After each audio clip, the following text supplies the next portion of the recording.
Yes. Okay.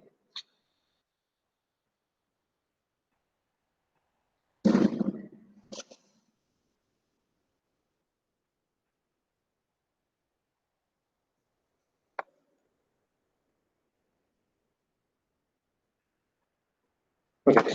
So we will just a quick recap. First derivation will go the other derivations, right? Okay. Here.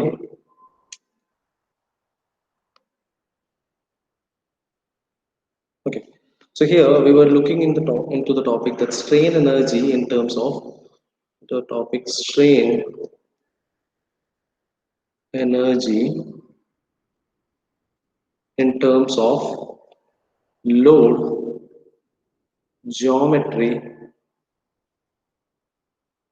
and material property.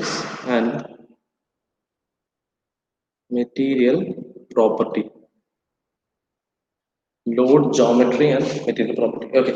So as a first part, strain energy, we already considered equation derived, but still, uh, we'll give a quick recap. Okay. So we'll start. We have started with, as a first case, we have started with a body subjected to axial force. A body subjected to axial force. Okay. So എനിക്ക് തോന്നുന്നു ചില കാര്യങ്ങൾ എനിക്ക് confusion ഉണ്ടാകും അതൊന്നും കൂടെ clear ചെയ്തിട്ട് തന്നെ പോവാം. Okay. So let us consider a body which is a bar which is subjected to an axial force. Okay. So axial force ഏത് വാല്യൂവിൽ വേണമെങ്കിലും കൊടുക്കാം. So in general ഞാനതൊരു വേരിയബിൾ ആയിട്ട് കൊടുക്കുകയാണ്. Let that be f subscript x. Okay. ഒരു unknown value. Okay. Value it can be some 0 to എന്തെങ്കിലും ഒരു value ആണെങ്കിൽ അതിനെ കൊടുക്കാം. 0 to ഒരു 10 ന്യൂട്ടൺ അല്ലെങ്കിൽ 30 newton 40 newton whatever it is. So in general I am giving that value as fx. Okay, and for the sake of analysis, I'm just considering a section, a small section dx. Okay, a small section dx. Right. Now, so what happens here is now when a force is applied in this x direction, ഒരു one dimensional direction, x axis so we'll have a y axis and again we'll also have a z axis. Right. So ഇത് x axis മാത്രം act ചെയ്യുന്ന load ആണ്. Right. Now if suppose അപ്പൊ ഇങ്ങനെയാണെങ്കിൽ ഇതാണ് case എങ്കിൽ then ഈ ഒരു കണ്ടീഷനിൽ ഒരു ബാറിൽ x ആക്സിസിൽ മാത്രം ഒരു ഫോഴ്സ് ആക്ട് ചെയ്യുന്ന കണ്ടീഷനാണ്. അങ്ങനെയാണെങ്കിൽ നമുക്ക് ഇവിടെ ഒരേ ഒരു സ്ട്രെസ് ആണ് ഉണ്ടാവുക. എന്താണ് യുവർ സിഗ്മ എക്സ് എക്സ് ഉണ്ടാവും which is nothing but fx divided by the cross sectional area. A is the cross sectional area. Okay, so your sigma xx fx is equal to this one. Okay, now similarly sigma yy ഉണ്ടാവോ ഇല്ല കാരണം y axis ൽ വേറെ force ഒന്നുമില്ല. Sigma yy will be equal to 0. Similarly sigma zz will also be equal to 0. Now similarly shear stress ഒന്നും ഇവിടെ act ചെയ്യുന്നില്ല, ഒരു ആക്സിയൽ ഫോഴ്സ് മാത്രമേ ആക്ട് ചെയ്യുന്നുള്ളൂ, and therefore your tau xy is equal to 0, yz is also equal to 0, and zx is also equal to 0. So that means my stress matrix, I can represent it as sigma xx 0 0 0 0 0 0 0 0. Right. ബാക്കി എല്ലാ കോമ്പണൻസും 0 ആണ്. Axial ഡയറക്ഷനിൽ മാത്രമാണ് force act ചെയ്യുന്നത്. അതുകൊണ്ട് തന്നെ I will have only a single stress component and the stress component is along the x-axis. Okay. Now similarly the strain component അല്ലെ ഒറ്റ സിംഗിൾ x-axis മാത്രമാണ് ഫോഴ്സ് ആക്ട് ചെയ്യുന്നത്. ഇവിടെ മാത്രമാണ് strain ഉണ്ടാവുക. അപ്പോൾ അതുകൊണ്ട് തന്നെ let us take it as epsilon xx 0 0 0 0 0 0 0 and 0. So it is an ideal case. Okay. ആ ആക്സിസിൽ ഫോഴ്സ് ചെയ്യുന്നു, ആ ആക്സിസിൽ മാത്രം സ്ട്രെസ് ഉണ്ടാവുന്നു, അതുപോലെ തന്നെ ആ ആക്സിസിൽ മാത്രം സ്ട്രെയിൻ എടുക്കുന്നു. ആക്ച്വലി സ്പീക്കിംഗ് അങ്ങനെ ആവണമെന്നില്ല. Right. Okay. Now and again so ഇങ്ങനെയാണ് കേസെങ്കിൽ we are going to find out the strain energy stored അല്ലെ നമ്മളിവിടെ കണ്ടെത്താൻ പോകുന്നത്, നമ്മൾ ഡിറൈവ് ചെയ്തെടുക്കാൻ പോകുന്നത് it is the strain energy in terms of ഈ പറയുന്ന സ്ട്രെസ്സും സ്ട്രെയിനും ജോമെട്രിയും മെറ്റീരിയൽ പ്രോപ്പർട്ടിയും എല്ലാം ടേംസിൽ നമ്മൾ സ്ട്രെയിൻ എനർജി ഇക്വേഷൻ ഡിറൈവ് ചെയ്തെടുക്കാൻ പോകണം. ഓക്കെ, അതിന് നമ്മൾ ഒരു ജനറലൈസ്ഡ് ഫോമുല കണ്ടെത്തിയിരുന്നു ഇൻ ടേംസ് ഓഫ് അപ്പോൾ നമ്മൾ ഒരു ജനറലൈസ്ഡ് ഫോം കണ്ടെത്തുന്നു strain energy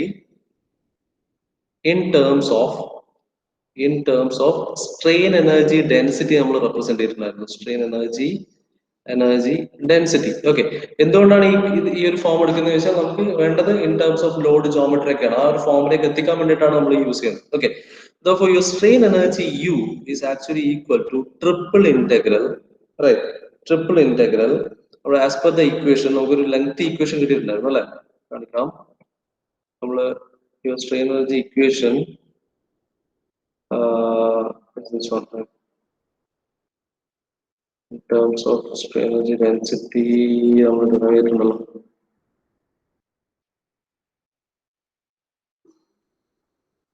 okay, save it. In terms of strain energy density, I'm going to derive that last equation. And that equation is actually your strain energy. I'm going to write strain energy is equal to triple integral, volume integral equation. So it is equal to volume integral sigma xx into epsilon xx plus sigma yy into epsilon yy plus sigma zz into epsilon zz plus tau xy into gamma xy plus tau yz into gamma yz plus tau zx into gamma zx, the whole divided by 2 into dv. Right.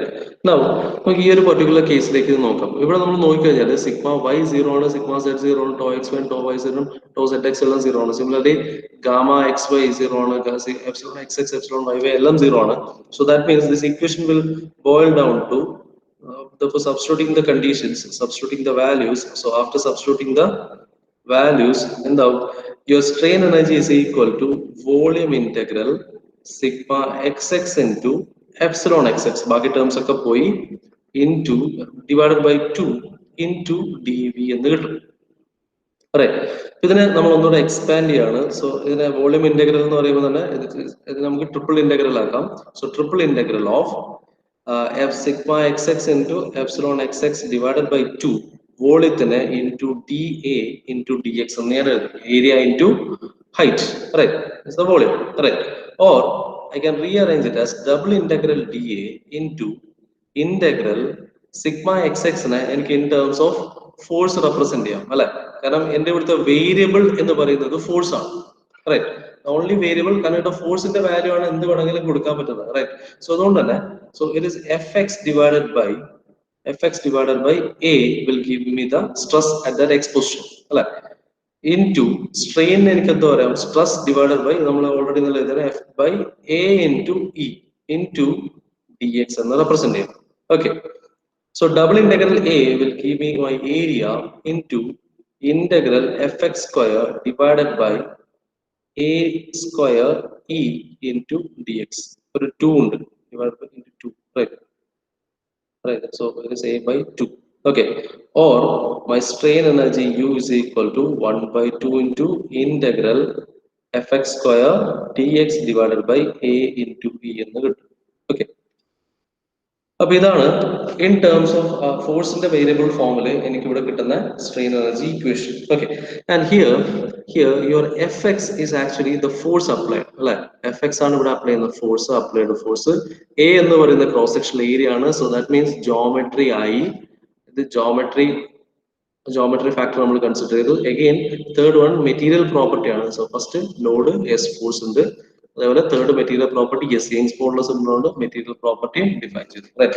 So we have getting your strain energy equation in terms of applied force, in terms of geometry and material property. Okay, so this strain energy, it is actually same as half into p into delta. Okay, ഇത് രണ്ടും same തന്നെയാണ്. You can equate these two.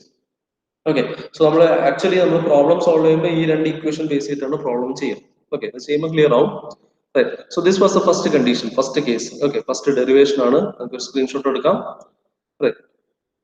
Okay, fine. അപ്പോൾ നമുക്ക് second കേസിലേക്ക് പോവാം, which is strain energy of a body, which is when a beam subjected to moment. Okay, direct moment മാത്രം apply ചെയ്യുന്ന കേസിൽ നമുക്ക് ഇതേ കണ്ടീഷൻ ബേസ് ചെയ്തിട്ട് നമുക്ക് ഒരു സ്ട്രെയിൻ എനർജി കണ്ടുപിടിക്കാം. ഓക്കെ, സ്ട്രെയിൻ എനർജിക്ക് ഒരു ജനറലൈസ്ഡ് ഇക്വേഷൻ കണ്ടെത്താം. Okay, so let us consider a cantilever beam. For the purpose, let us consider a cantilever beam which is subjected to a bending moment, a constant bending moment M. Okay, so consider a cantilever beam which is subjected to a moment M. Right. Now, നമുക്കറിയാം ഒരു ഒബ്ജക്റ്റിൽ bending moment apply ചെയ്ത് കഴിഞ്ഞാൽ then the bending stress എന്ന് പറയുന്നത് it is given by the equation. We have the bending equation which is m by I is equal to sigma by y, or my bending stress sigma xx is equal to m by I into y. So when an object is subjected to a constant bending moment, നമുക്ക് കിട്ടുന്ന ഒരു term sigma xx ആണ്. So xx value is m by I into y, അല്ലെ? ഇത് നമുക്ക് നോക്കാം ബാക്കിയുള്ള terms ഒക്കെ ഉണ്ടോ നോക്കാം. ഓക്കെ, ഇവിടെ സിഗ്മ xx ഉണ്ട്. Now similarly sigma yy, okay, ഇവിടെ moment is acting in this particular direction. അപ്പോൾ അതുകൊണ്ട് തന്നെ ഈ സിഗ്മ yy ഇവിടെ ഇല്ല, it is absent, അല്ലെ? So this bending stress is along x direction. Okay, if I'm taking this as x direction, y and z direction എടുക്കുകയാണെങ്കിൽ I am getting a bending stress along x direction. ഇതൊരു one dimensional case ആണ്, sorry, two dimensional case ആണ്. Similarly, your sigma zz value is also equal to 0. Right. ഇനി shear stress components ഉണ്ടോ നോക്കാം. Tau xy, tau yx, tau yz and tau zx. Okay, shear stress components ഇത് വരുന്നു. ഇവിടെ നമ്മൾ apply ചെയ്യുന്ന direct bending moment ആണ്, അവിടെ ഒരു ഷിയർ സ്ട്രെസ് ഉണ്ടാവുന്നില്ല. So all these three components will also be equal to 0. Okay, so based on this input value, നമുക്ക് എന്ത് ചെയ്യാം? Let us represent the stresses. Okay, therefore the stress sigma is equal to എന്നാ പറയാം, is equal to sigma xx ഉണ്ട്, ബാക്കി എല്ലാ കോമ്പണൻസും 0 ആണ്. ഈ ഒരു കേസിലും ബാക്കി എല്ലാ കോമ്പണൻസും 0 ആണ്. Similarly, my strain value is equal to epsilon xx 0 0 0 0 0 0 0 0. Okay, ബാക്കി എല്ലാ കോമ്പണൻസും 0 ആണ്. Right. So with this, we can derive your strain equation or strain energy. Right. So your strain energy, as per the standard equation, is given as, so your strain energy U is equal to, this is the standard equation. Right. U is equal to volume integral this one. Right. Volume integral sigma xx into epsilon xx plus sigma yy into epsilon yy plus sigma zz into epsilon zz plus tau xy into gamma xy plus tau yz into gamma yz plus tau zx into gamma zx. Okay, into dv. Right. Okay, this is solve നോക്കാം. So this is equal to volume integral I am representing as triple integral. Again, ബാക്കി എല്ലാ ടേംസും ഇത് 0 ആണ്, ഇത് 0 ആണ്, ഇതെല്ലാം 0 ആയി വരും, അല്ലേ? Only thing that is left is sigma xx into epsilon xx into dv. I am representing it as dA into dx. Right. Now, anyone is change here. The between cases almost the same. Ana kuda or additional കാര്യം വന്ന sigma xx നേരെ py ആണെങ്കിൽ ഇവിടെ m by I into y ആണ്, അല്ലേ? ഇത് മാത്രമാണ് വരുന്ന വേരിയേഷൻ. Right. Now, ഇവിടെ നമുക്ക് നോക്കാം. So your sigma x value from this equation നമുക്കറിയാം, it is equal to triple integral mx m divided by I into y ആണ്. Okay. Similarly, strain value, strain divided by Young's modulus. Right. So that is equal to m by I into y, stress by Young's modulus E into dA into dx. Okay. Now, triple integral m square by I square into E into y square into dA into dx, or I am rearranging it as single integral mx square. So let this be mx. Okay, a variable formula mx square I into E into dx into integral y square dA. Okay, integral y square dA, or this is equal to sorry, divided by 2 divided by 2, right? So divided by 2, so 1 by 2 into this one into 1 by 2 into 1 by 2, right? So that is equal to 1 by 2 into integral mx square dx divided by I into e into integral y square d എന്ന് പറഞ്ഞാൽ I തന്നെയാണ് അല്ലേ? I square ആണല്ലേ? I square e I square into I, right? So I square cancel out. So finally you will get the total strain energy is equal to 1 by 2 into integral mx square dx divided by I into e. So when a beam is subjected to a constant bending moment, okay, a direct constant bending moment ആണ് നമ്മൾ apply ചെയ്യുന്നതെങ്കിൽ, okay, direct bending moment ആണ് apply ചെയ്യുന്നതെങ്കിൽ, then your total strain energy is equal to, is given by the equation U is equal to 1 by 2 integral mx square dx divided by I into e. Okay, so ഇതാണ് final equation to find the strain energy. And here again moment വരുമ്പോൾ the force into perpendicular distance ആണ് force consider ചെയ്യുന്നത്. I എന്ന് പറയുന്ന moment of inertia ആണ്, dimension consider ചെയ്യുന്നുണ്ട്. E എന്ന് പറയുന്നത് material property ആണ്, Young's modulus ആണ്. Okay, so this equation is in terms of load, dimension and material property. Fine, clear ആണോ?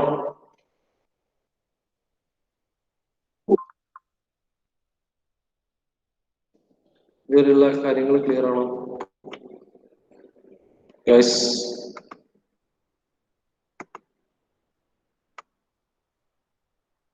യെസ്, എന്താണ് അവസ്ഥ? ക്ലിയർ ആണോ? കൂടെ ഉണ്ടോ?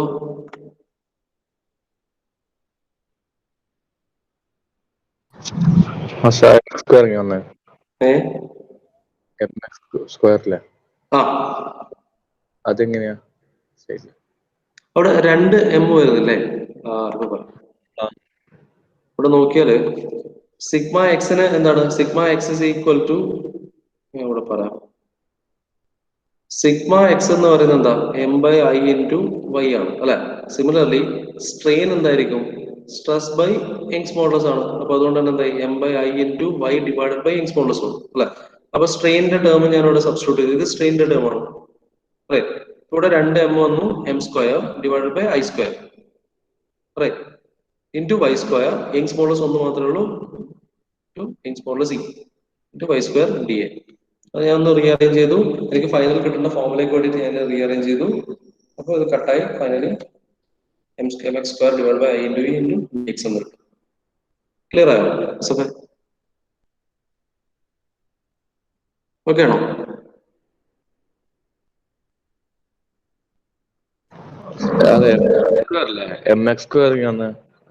അത് വേറൊന്നും കൊണ്ടല്ല, ഞാൻ മൊമെന്റ് എം എന്ന് വെച്ചിട്ട് തന്നെ വേണമെങ്കിൽ ചെയ്യാം, ഒരു കുഴപ്പമില്ല. എമ്മിന് ഞാൻ എം സബ്സ്ക്രിപ്റ്റ് എക്സ് എന്ന്, കാരണം ഇവിടെ ഞാൻ എഫ് എക്സ് എന്നാണ് കൊടുത്തത്. എഫ് സബ്സ്ക്രിപ്റ്റ് എക്സ്, കാരണം അതൊരു വേരിയബിൾ ആണെന്ന് കാണിക്കാൻ വേണ്ടിയിട്ടാണ്, അത്രേ ഉള്ളൂ. ഇൻ ടേംസ് ഓഫ് പിന്നെ അതൊരു ഒരു വേരിയിങ് ടേം ആണെന്ന് കാണിക്കാൻ വേണ്ടിയില്ല. എം എന്ന് മാത്രം ഇട്ടിട്ട് okay, through out M X കൊടുക്കും, അത്രേ ഉള്ളൂ. കൊടുക്കാം, കൊടുക്കാതിരിക്കാം. എം ഇൻറ്റു എക്സ് അല്ലേ അത്? എം സബ്സ്ക്രിപ്റ്റ് എക്സ് ആണ്, മാറിപ്പോലെ. എം തന്നെയാണത്, സബ്സ്ക്രിപ്റ്റ് എക്സ് ആണ്. ഓക്കെ, എക്സ് എന്നുള്ള ടേം അല്ല, ഇതാണ് സാധനം. ആ ടേമിനെ, ആ മൊമെന്റിനെ നമ്മൾ എം സബ്സ്ക്രിപ്റ്റ് എക്സ് എന്ന് റെപ്രസെന്റ് ചെയ്യാം. Subscript X. ഓക്കെ, ആ എക്സ് ഇല്ലെങ്കിൽ കുഴപ്പമില്ല, കൺഫ്യൂഷൻ വരുന്നുണ്ടെങ്കിൽ എക്സ് ഉണ്ട്, അങ്ങനെ തന്നെ എഴുതിയാൽ മതി. ഓക്കെ, എം സ്ക്വയർ പ്രോബ്ലം ചെയ്യുമ്പോൾ അത് മനസ്സിലായിക്കോളും. ഓക്കെ, അങ്ങനെ നമുക്ക് തേർഡ് കേസിലേക്ക് പോകാം. ഇതെല്ലാം ഒരേപോലെയാണ്, ഡെറിവേഷൻ വലിയ വ്യത്യാസമൊന്നുമില്ല, ചെറിയ വേരിയേഷൻ മാത്രം, അവസാനത്തെ 3 സ്റ്റെപ്പിൽ മാത്രമേ വേരിയേഷൻ വരുന്നുള്ളൂ. ഓക്കെ, സോ ഇത് ഇത് എല്ലാ കേസുമായിട്ട് കമ്പൈൻഡ് ആയിട്ടുള്ള പ്രോബ്ലം ചോദിക്കുന്നതാണ് exam. Okay, so third case, when a beam is subjected to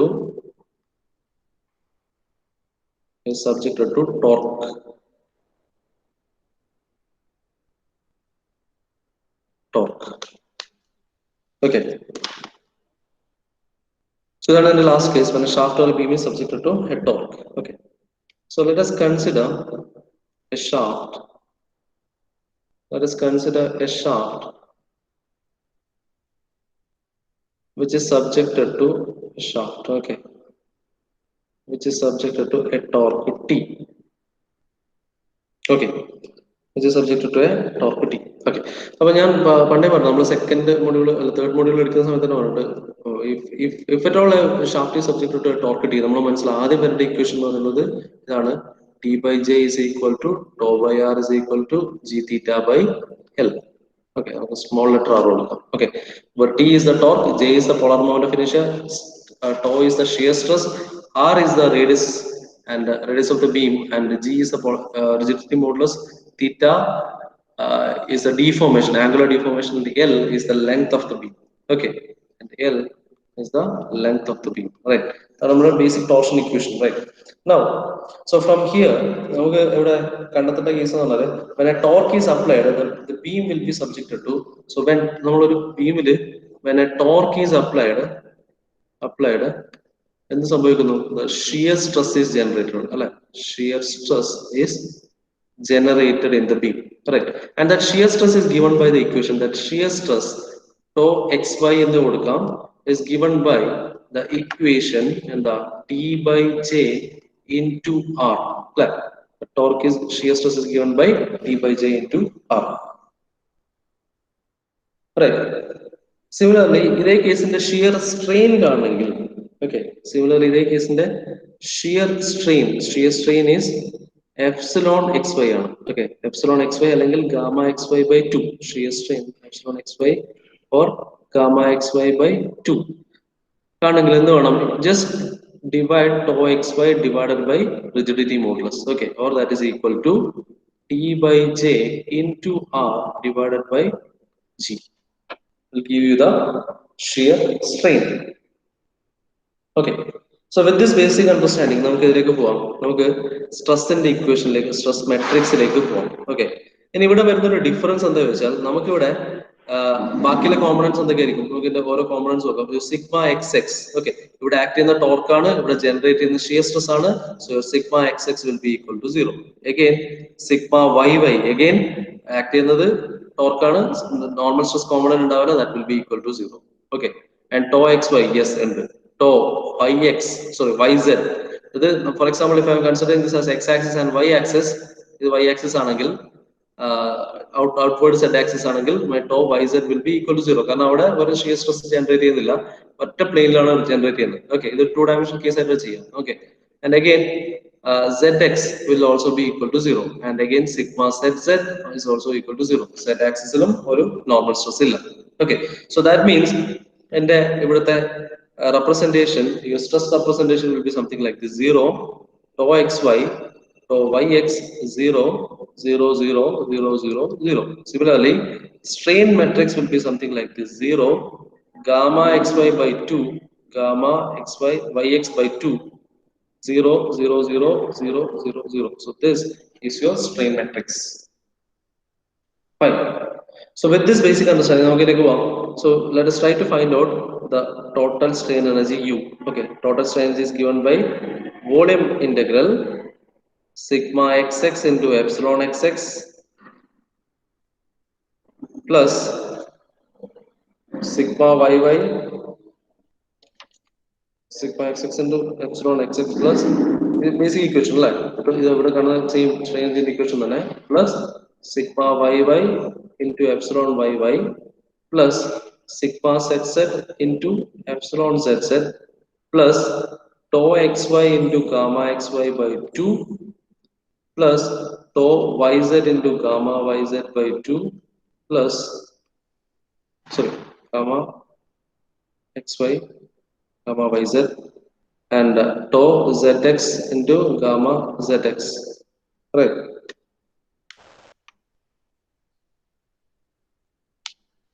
Gamma zx into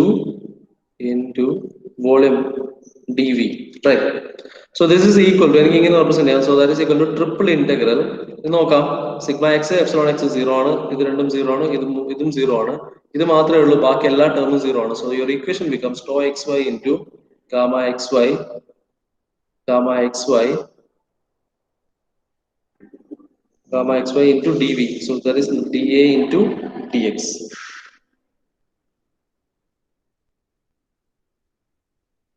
Right. So on substituting the values, so this is equal to triple integral tau xy is tau xy value T by J into R, and gamma xy value it is T by J sorry, is it gamma xy by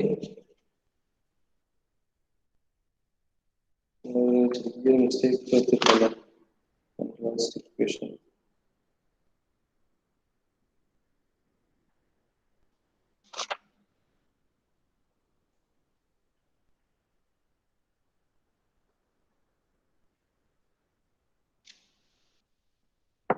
ഒരു second, ഒറ്റ second.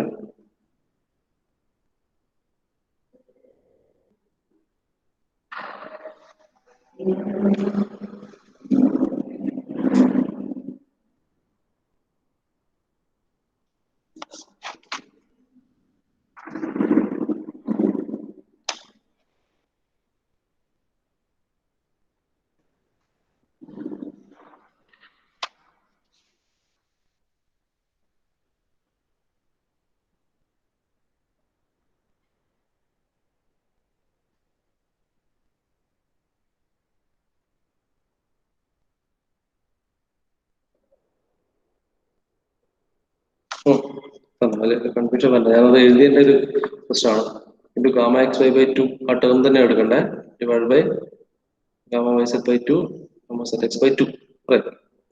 Substitute ചെയ്ത് കഴിഞ്ഞാൽ ബാക്കി എല്ലാ ടേംസും zero ആവും. So you will get as tau X Y into gamma X Y എന്ന് വെച്ചാൽ നമ്മൾ ഈ രണ്ട് മെട്രിക്സിന് മൾട്ടിപ്ലൈ ആണ്. Sigma X X into epsilon X എക്സിന്റെ മെട്രിക്സ് രണ്ടും മൾട്ടിപ്ലൈ ചെയ്ത ഫോം അതിലേക്ക് വരുന്നത് അല്ലെ. T by J into R and again T by J into R divided by G അല്ലെ. Your this one epsilon xy അല്ലെങ്കിൽ gamma xy by 2 is this one, right, into dA into dx. Okay, again on rearranging എനിക്ക് എന്ത് കിട്ടുന്ന പറഞ്ഞാല് single integral t square by j square into g into dx into double integral r square dA, or this is equal to integral t square dx divided by gj into j square into double integral r square dA എന്ന് പറഞ്ഞാൽ it is nothing but your polar moment of inertia j. Okay, or your strain energy u is equal to integral t square dx divided by g into j.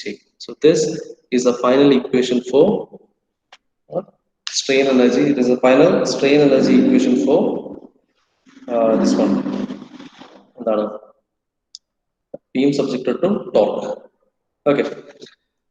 അപ്പോൾ നമ്മൾ main ആയിട്ട് വരുന്ന മൂന്ന് equations ഇതൊക്കെയാണ്. നമ്മളിപ്പോൾ case by case നോക്കാം, ഇത് തമ്മിലുള്ള റിലേഷൻഷിപ്പ് നോക്കാം. First case for axial loading condition അല്ലെ, ആക്സിയൽ ലോഡിംഗ്. രണ്ടാമത്തെ case for bending moment. And the third case is for the torque. അല്ലെ, മൂന്ന് കേസസ് ആണുള്ളത്. കേസ് ബൈ കേസ് നോക്കുകയാണെങ്കിൽ, so your axial equation is given by total strain energy u is equal to integral fx square dx divided by 2 into a into e. Now similarly, if it is moment, your equation becomes total strain energy u is equal to integral mx square dx divided by 2 into I into e. Again, for your torque, this is equal to integral t square അല്ലെങ്കിൽ tx square dx divided by 2 into g into j. Okay, so ഈ മൂന്ന് equation you can relate the equation, right? So this is the strain energy equation when an axial load is acting and when a moment is acting and when a torque is acting, all in terms of the മൂന്ന് equation in terms of load, geometry and material property. Okay, ഇത് important ആണ്. നിങ്ങൾക്ക് ഇതിന്റെ ഓരോ സ്റ്റെപ്പിന്റെ കേസിലും confusion ഉണ്ടെങ്കിൽ ഇത് എങ്ങനെയാലും അതുപോലെ തന്നെ പഠിക്കുക എന്നുള്ളതാണ് ഇത് ചെയ്യേണ്ട ഒരു കാര്യം. ഓക്കെ, സോ ക്ലിയർ ആണെന്ന് വിചാരിക്കുന്നു, ഏതാണ്ട് ക്ലിയർ ആണെന്ന് തോന്നുന്നു. ഓക്കെ ആണോ? Can we proceed? Right. Okay ആണോ? Yes. Okay. ഇതില് ഇപ്പൊ ഇതിന്റെ ചില കാര്യങ്ങൾ മനസ്സിലാവുന്നില്ലെങ്കിൽ നമ്മൾ സ്വയം ഇൻട്രോസ്പെക്ട് ചെയ്യേണ്ട ഒരു ടൈമാണ്. എന്ന് വെച്ചാൽ ശരിക്ക് രണ്ടു മൂന്ന് കാര്യങ്ങളാണ്. ഒന്ന്, നിങ്ങൾക്കൊരു ത്രൂ ഔട്ട് ഒരു കണ്ടിന്യൂറ്റി കിട്ടാൻ ഉള്ള ചാൻസ് കുറച്ച് കുറവാണ്. കാരണം ആ രീതിയിലാണ് ഇപ്പോൾ സിലബസ് ഉള്ളത്. ഞാൻ അന്നേ പറഞ്ഞിട്ടുണ്ടായിരുന്നു. ഇതിപ്പോ അഡ്വാൻസ്ഡിന്റെ ടോപ്പിക്കാണ്. ഇത് എടുക്കുന്നതിന് മുമ്പ് നമ്മൾ ശരിക്കും മൊമെന്റിന്റെയും ബെൻഡിങ് സ്ട്രെസിന്റെയും അതുപോലെ ഷീർ സ്ട്രെസിന്റെ കോൺസെപ്റ്റ് വളരെ സ്ട്രോങ് ആയിട്ട് വന്നാലേ, അല്ലെങ്കിൽ കൺസെപ്റ്റ് മനസ്സിലാവുന്ന രീതിയിലായാലേ പെട്ടെന്ന് നമുക്കിത് ക്യാച്ച് ചെയ്യാൻ പറ്റും അല്ലെ. അതല്ലെങ്കിൽ കുറച്ച് ടൈം എടുക്കും ക്യാച്ച് ചെയ്യാൻ. പക്ഷെ അത് ക്യാച്ച് ചെയ്യാവുന്നതേ ഉള്ളൂ. ഓക്കെ, മനസ്സിലാക്കി എടുക്കാവുന്നതേ ഉള്ളൂ. കുറച്ചുകൂടെ ടൈം എടുക്കും, കുറച്ചുകൂടെ റീഡിങ് വേണം. ഈ ഒരു ഏരിയ റെഫർ ചെയ്യാനുള്ള ഏറ്റവും നല്ല ടെക്സ്റ്റ് ബുക്ക് ഇതാണ്, advanced mechanics of solids by S Anil Lal. Okay, ഞാൻ എഴുതാം. ഇത് റെഫർ ചെയ്യാൻ പറ്റിയ ബുക്ക് ചെറിയൊരു ബുക്കാണ്, ഒരു 150 രൂപ ഇങ്ങനെ ഉള്ളൂ ഇതിന്റെ. Advanced mechanics of solids by S Anil Lal. Advanced AMSന്റെ ടോപ്പിക്കുകൾ റെഫർ ചെയ്യാം. നമ്മൾ ഫസ്റ്റ് മോഡ്യൂളിന്റെ കേസും ഫസ്റ്റ് മോഡ്യൂളും അതുപോലെ ഈ ഫോർത്ത് മോഡ്യൂളൊക്കെ റെഫർ ചെയ്യാൻ പറ്റിയ സാധനം ഇതൊന്നാണ്. അതല്ലെങ്കിൽ ഈ advanced mechanics of solids by airbag publication ഉണ്ട്, അതും ഇതിന്റെ കേസിൽ മോശമില്ല. ഓക്കെ, എയർബാഗ് പബ്ലിക്കേഷൻ അത് വേണമെങ്കിലും റെഫർ ചെയ്താൽ ഇതേപോലെ ബേസിക് കുറെ തിയറി കണ്ടന്റും അതുപോലെ ഈ ടോപ്പിക്കിന്റെ കേസിൽ ഒരു ക്ലാരിറ്റി തരാൻ സഹായിക്കും. Okay, right. അപ്പൊ ഇതാണ് മെയിനായിട്ട് ഇതിൽ വരുന്ന മെയിനായിട്ടുള്ള സ്ട്രെയിൻ എനർജിന്റെ കൺസെപ്റ്റ് വരുന്നത്. ഓക്കെ, ഇത് ബേസ് ചെയ്തിട്ടുള്ള രണ്ട് പ്രോബ്ലംസ് ആണ്. ഒരു പ്രോബ്ലം നോട്ട് ചെയ്തോ. പ്രോബ്ലം ചെയ്ത് കഴിയുമ്പോൾ ഏതാണ്ട് ക്ലാരിറ്റി കിട്ടി തുടങ്ങും. ഓക്കെ, അതായത് AMSന്റെ അനിലാലിന്റെ ബുക്കിന്റെ ഇത്രയും പേജിന്റെ ഞാൻ ഒരു ഫോട്ടോസ് ഞാൻ ഷെയർ ചെയ്ത് തരാം. ഓക്കെ, ഏറ്റവും അത് വായിക്കാം, ഒരു ബെറ്റർ ഐഡിയ തരാൻ സഹായിക്കും. ഓക്കെ, സോ ഒരു പ്രോബ്ലം എഴുതിക്കോ.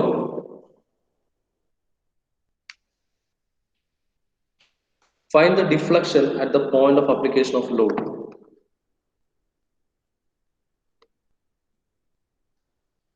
Find the deflection at the point of application of load as shown in figure.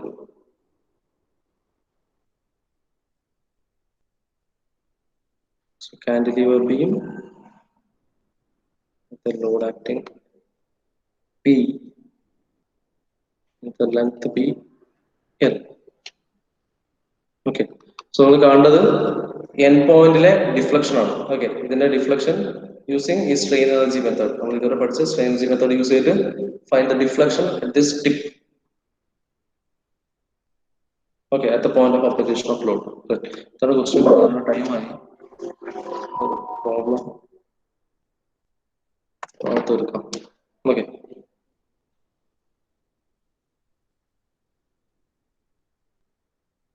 Not ചെയ്തോ, ക്വസ്റ്റ്യൻ നോട്ട് ചെയ്തോ.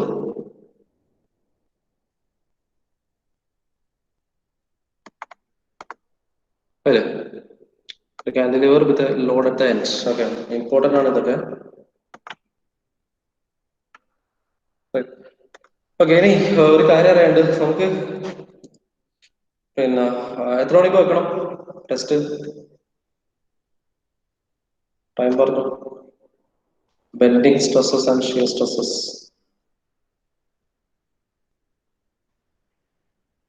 എത്ര മണിക്ക് വെക്കാം?